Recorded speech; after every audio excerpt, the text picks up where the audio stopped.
2025년 4월 22일 화요일 돈다방 미쓰리 시작하겠습니다. 자, 4월 7일부터 4월 11일까지는요. 트럼프가 하루도 조용히 있질 않았습니다.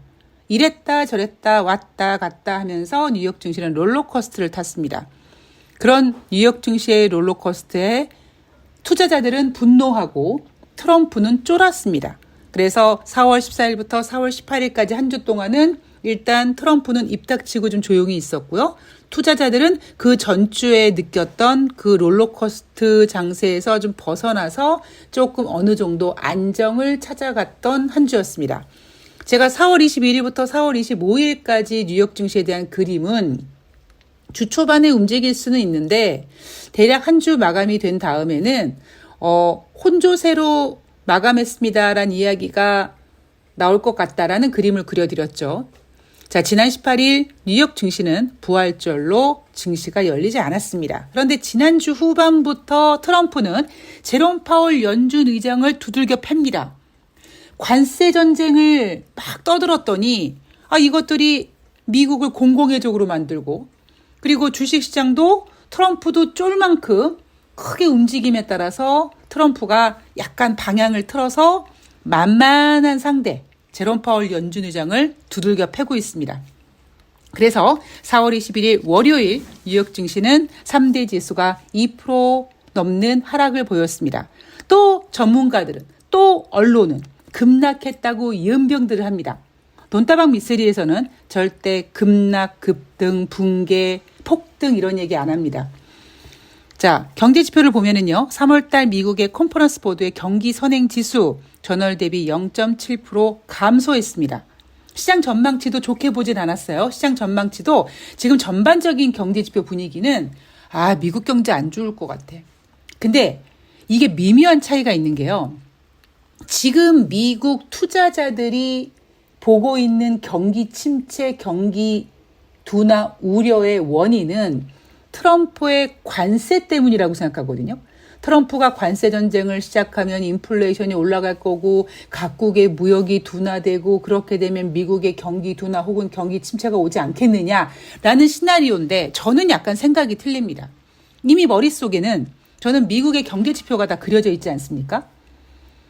그 전까지는 어떤 경제 지표는 살짝 고개를 들고 어떤 경제 지표는 살짝 우아한 곡선을 그렸던 애들이 트럼프의 관세 전쟁으로 인해서 좆됐구나 이러고 다 지금 이렇게 아래쪽으로 흘러가는 거지 이미 미국 경제는요 둔화에 진입을 했고 경기 침체의 우려가 있습니다.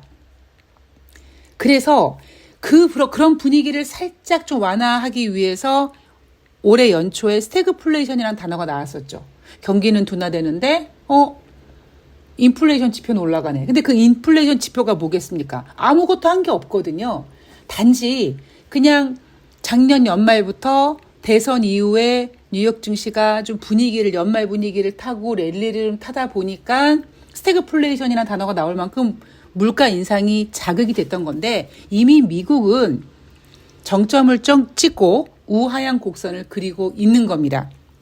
제가 왜 이야기를 해드리냐면 제가 얼마 전부터 방송에서 지금 주식시장은 트럼프의 관세 전쟁을 보고 있는 게 아니라 주식시장이 집중하고 있는 것은 미국의 경기 둔화 혹은 글로벌 경기 침체라고 말씀드렸잖아요. 만약에 트럼프 관세 전쟁 때문에 경기 둔화 혹은 경기 침체가 발생이 된다라는 가정을 두고 증시를 읽어가면은요, 어떤 일이 벌어지냐면 트럼프의 관세 전쟁 이슈가 주식시장에서 사그러들면 사람들은 경기 둔화, 경기 침체 따위는 잊어버리고 트럼프의 관세 전쟁 불확실성이 해소됐네 하고 쓸데없이 또 흥분하게 되거든요. 그러면 안 된다라는 겁니다. 여러분 머릿속에 각인해야 될 것 중에 또 하나, 시장에는요 비슷한 비율의 호재와 악재가 있습니다. 어디에 스포트라이트를 비치냐에 따라서 투자자들이 거기 불나방처럼 뛰어드는데 지혜로운 투자자는 지금 시장의 이슈가 저것만 있는 게 아니야. 다른 것도 있어. 라는 걸 항상 명심하셔야 된다는 거죠. 지금 뉴욕 증시는 마치 트럼프의 관세 전쟁 때문에 증시가 하락하는 거라고 생각하지만 그게 아니라는 점 다시 한번 말씀드리도록 하겠습니다. 자, 이슈 체크를 좀 해보면은요. 트럼프가 SNS에다가 연준의 금리 압박을 지속하고 있습니다. 4월 7일부터 4월 11일까지 뭐 관세 전쟁을 유예한다고 했다가 90일 동안 유예한다는 얘기가 가짜 뉴스라고 했다가 아니야 그러기로 했어 이렇게 난리부르스를 치다가 하도 증시가 멀미날 만큼 요동치니 4월 14일부터 4월 18일까지는 어느 정도 좀 침착하게 트럼프도 입 닥치고 조용히 있었고 무엇보다 주식시장이 5거래일 중에 4거래일밖에 열리질 않았습니다. 그래서 침착할 수 있을 만한 시간이 좀 있었어요. 근데 이번 주 같은 경우에는 트럼프가 지난주 후반부터 그러니까 4월 18일 금요일 뉴욕 증시가 열리지 않는 그 순간부터 제롬 파월 연준 의장을 두들겨 패고 있습니다. 제롬 파월 연준 의장한테 뭐라고 얘기하냐면 중대 실패자라고 합니다. 중대 실패자가 금리를 내리지 않으면 경기 둔화가 있을 수 있다라고 얘기하죠. 마치 여러분 연준이 금리를 인하하면 주식시장이 되게 좋아질 것 같은 그런 지금 가스라이팅을 트럼프가 하고 있습니다. 그리고 지금 주식이 빠지는 건 나 때문이 아니야. 제롬 파월 연준 의장이 금리를 인하하지 않아서 그런 거야. 이런 식으로 분위기를 몰고 가고 있어요. 지난 17일 날은 내가 그의 사임을 원하면 그는 매우 빨리 물러날 것이다 라는 얘기를 한 적도 있습니다. 현재 미국의 달러 인덱스는 2022년 3월 이후 3년 만에 가장 낮은 수준이고요. 미국의 국채 가격 하락하고 국채 금리는 지금 상승 중에 있습니다. 우리가 윤석열이라는 캐릭터를 생각하면은요. 저는 가끔 김건희가 이해가 가기도 합니다. 아, 저런 진짜 등치만 황소만 해가지고 정말 처먹기만 하고 등신 같고 정말 이제 꼰대 같고 옷 입혀도 옷매도 안 나고 아유 정말 저거 어떻게 데리고 살까라는 생각이 들 만큼 우리가 생각하고 있는